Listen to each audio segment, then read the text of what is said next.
Hey guys, it's the Hockey Bros. Today we're going to be starting kind of like a new series. We're going to be doing some NHL talk videos because I know a lot of you guys like that. So we're going to be starting, I don't know how often I'm going to do these, but as needed. So basically, today I'm going to be talking about some NHL rosters. So this is all like the trades and stuff and kind of talking about free agency and a bunch of things. I'll talk about some things that have already happened. So obviously I'm wearing an Avalanche jersey because the main person I want to talk about is Matt Duchene. I don't know too much about what's going on with him, but I do know that there's been a lot of talk about trading him. So I kind of want to cover and I want to talk to you guys in the comments kind of about it too. So let's just start off with the Avalanche then. The Avalanche were 30th out of 30 last season, and they were in last by a lot. It wasn't close, and this team was actually supposed to be good, and they have a lot of talent. They had Nathan MacKinnon, Matt Duchene, Gabriel Landeskog. So what happened? Well, basically it felt like everyone was not where they should have been. I don't know why. Could have been coaching, it could have been the way they were training, but it is odd. So I'd like to talk, that's probably one of the reasons that Matt Duchene wants to leave. Obviously they should probably either extend him, which, I mean, it just doesn't, there's two things that can happen, and I'm not going to say which is better, because he's a good player, but at the same time they could get something really good for him, and he's young enough that he should be able to recover from whatever this off thing was. So that's always something to think about. So we don't know where he's headed. We don't know if he's leaving. I'm going to predict that they're not going to let him go and that Matt Duchene is going to be on the Avalanche next season. Okay, so I'm going to talk about something else just to clear this. A long time ago, not that long, but a couple months ago, everybody was saying, oh, Alex Ovechkin's leaving the Capitals. I don't think that they're going to trade him at all. At this point, it doesn't make sense. If you remember when Ryan Kesler got traded to the Ducks from the Canucks, he was fed up because he wasn't able to win. I think Alex Ovechkin isn't, I don't know how he feels exactly, but he's probably frustrated that they can't get past the second round. So that's frustrating for him, but he hasn't ever mentioned leaving because of that, when Kesler was kind of upfront about it. So obviously, let me just clear this. No, I don't think he's going anywhere. They could trade him. There were rumors he's going to Calgary. Oh, he might go to Vegas. No, Ovechkin stink. And so yeah, there's not a whole lot to talk about the rosters, but I would like to talk about the free agents. The first one being Jaromir Jagr. Jaromir Jagr is a great player, but I understand why no one wants to sign him. He is 45, a little risky to sign a 45-year-old. I really want to see him keep playing because he's so fun to watch. I was kind of sad when the Panthers were just going to let him cut ties and go into free agency, but I understand he's 45 and it's not exactly the best person to sign. And then, so that's about Jagr. I really want him to keep playing. I hope that he keeps playing. Another person I'd like to talk about would be Shane Doan. He played for the Coyotes. I'm not a huge Doan fan. In fact, I think he's going to retire. But, I don't know. Oh, something that just happened almost like the day I'm filming this. Matt Cullen of the Penguins last season is going back to the Wild, where I think he says he's going to be retiring after the season. I didn't think Matt Cullen was going to get signed anywhere, so to see him get signed with Minnesota is pretty good. I would also like to point out another guy we thought could have retired, signed.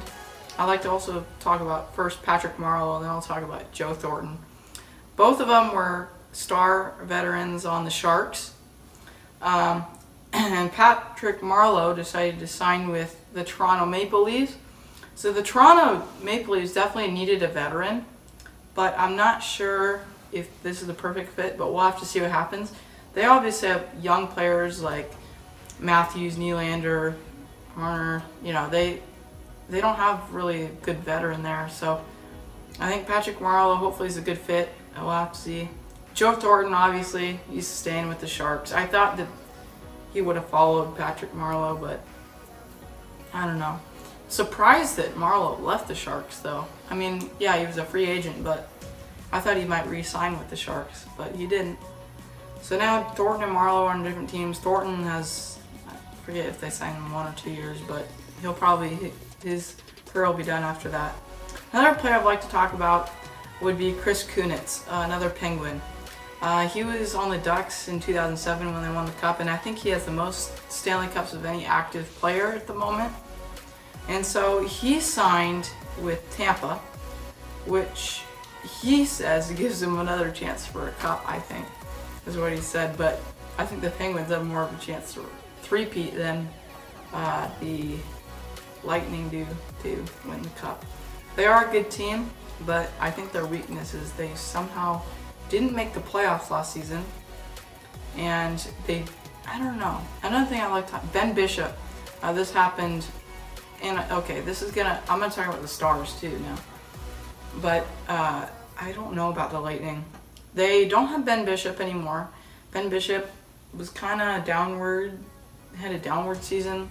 It felt like they traded him to LA where he played a couple games. I knew that they weren't going to keep Bishop. I knew that they were going to use him to trade him, so they did that. Well, actually, I don't think that they traded him. I think they just let him become a free agent. Same thing with Jarome Iginla of the Kings. He's also a free agent. I think he's done.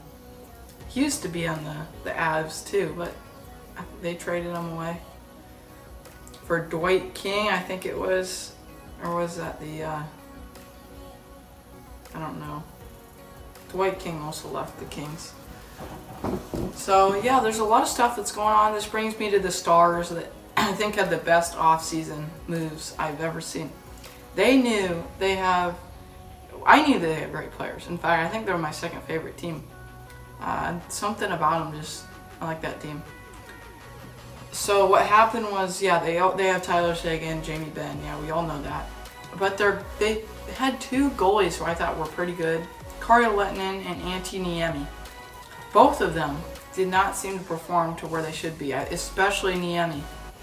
They got Niemi to the Penguins to basically fulfill either Murray or Fleury's backup. They were kind of swapping. But obviously Fleury's on the Vegas Golden Knights now. So now Antti Niemi goes to Pittsburgh.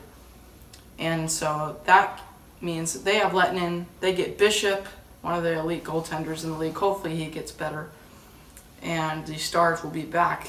And that was their main thing about them. They didn't have a lot of good goaltending, sadly. I bet that they thought they did at the beginning of the season, but something happened with Antti Niemi. Kari and Lehtinen wasn't playing the best either. So yeah, not only that, but they got a bunch of got some free agent signings. They did lose Cody Eakin to the Vegas Golden Knights. Hopefully that's not too much of an issue. I think that they got, I'm forgetting his name. They got that guy from Montreal. That should help. But I think the Stars are going to be in business, man. I'm not going to spend too much time talking about them, but they should be a contender next season. I'm going to talk about some signings. We got Leon Draisaitl, 8 years. Same thing with McDavid. He signed a $100 million overall contract, which is smart. I think it leaves the team some room for the cap.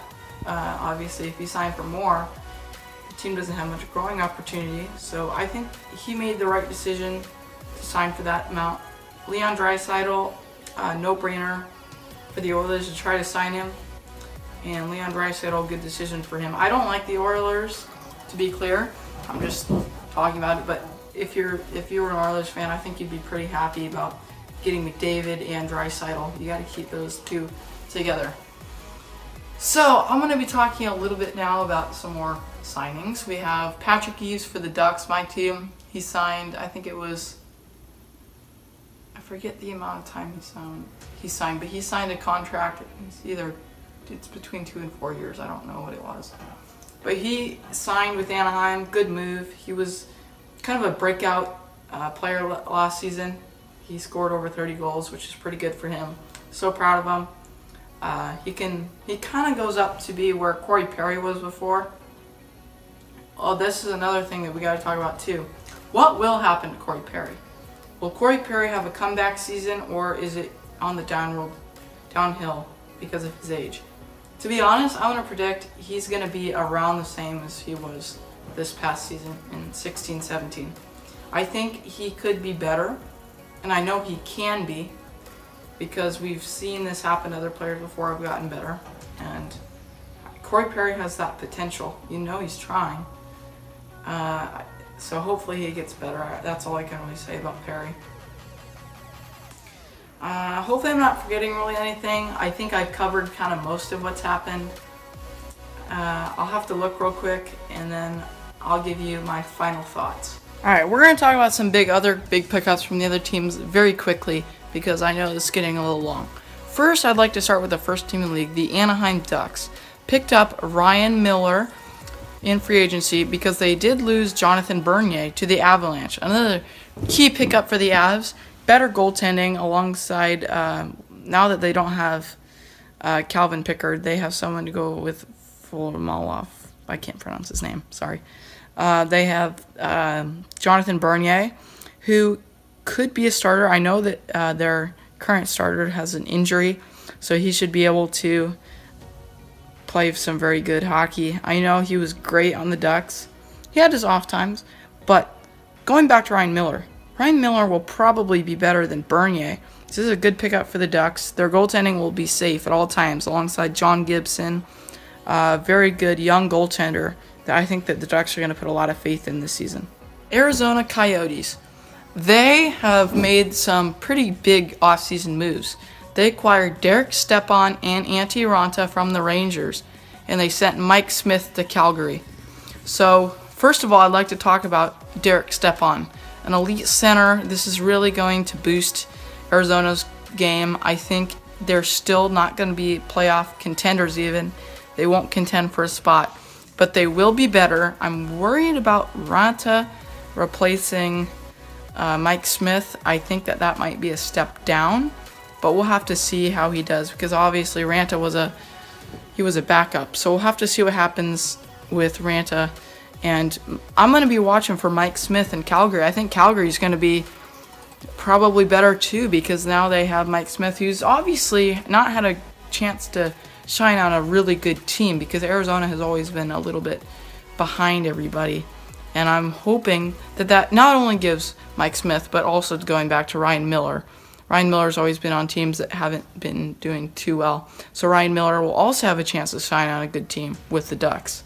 I'm going to talk about two more people. First of all, I'm going to go to Patrick Sharp, who signed with the Blackhawks again. I'd also like to address Marian Hossa, no longer playing for the Blackhawks, because he has been fighting some, I think it's like something about his gear has been causing him pain and itches or rashes in his body, and he can't play anymore. Unfortunately, Marian Hossa was a good player. Not a huge fan of the Blackhawks, but I think everybody can appreciate Marian Hossa's accomplishments. Alright, so yeah, Patrick Sharp going to the Blackhawks. Going back, they traded, I don't know if he signed a free agent or he was traded from the Blackhawks to the Stars, and I guess he's coming back now. A lot of the Blackhawks team are in Carolina now, it feels like, so I think they were trying to reunite the Stanley Cup winning group, but they didn't. But the riskiest offseason move I've seen, no offense to anybody who thinks that this statement I'm going to say is wrong, the worst first overall pick in years, Neil Yakupov signs a deal, like a fourth line type money-wise deal for a first overall pick for him to go to the Colorado Avalanche. I don't know why the Avs are taking this chance. I don't think there's much to lose, especially signing him for that amount, but dang, man, I don't think Yakupov is going to do much. I don't think that he's really an impact player anymore. He can change that. Anybody can change that. And we all know he was drafted first overall for some reason. So we'll have to see what happens with Yakupov, but that's all I have for you guys today. If I missed any, leave them down in the comments, and I will definitely comment on it. I'll respond to you and tell you what I think about it in the comments if I did miss any. Thank you guys so much for watching. Give this a thumbs up if you want some more hockey videos, and we will see you later. And that's how you predict some roster changes and let you guys know what's happened. Hockey Bro style. See ya in the next one. Peace out. Hey guys, if you aren't subscribed yet, look at all you're missing out on. Check out all of our videos. Get ready for some new epic content, and we'll see you in the next one, guys. Make sure to subscribe for more Hockey Bro style content. We will see you soon. Thanks for watching, guys.